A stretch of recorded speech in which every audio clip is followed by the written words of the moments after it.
Сегодня будет рассматриваться достаточно долгожданный законопроект о внесении изменений относительно полномочий, которые отнесены к уровню сельских поселений. Хочу сказать, что увеличение полномочий на уровень сельских поселений не произошло.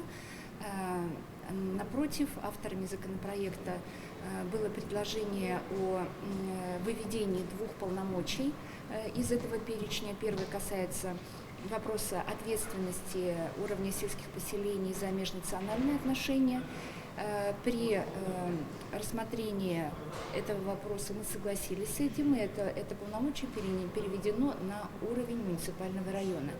Второе полномочие, которое касается развития художественных промыслов и народного творчества, разработчиков законопроекта тоже было предложение вывести из перечня полномочий для уровня сельских поселений. Но депутаты, рассмотрев также и предложение межрегионального общественного движения Коми-Войтер, решили, что этот уровень все-таки нужно оставить. Это полномочия нужно оставить на уровне сельских поселений, потому что это как раз касается вопросов развития, в том числе экономического развития, это касается вопросов коренного народа республики. И считаем, что сельские поселения вполне могут заниматься развитием этой сферы и создавать условия для развития этой сферы.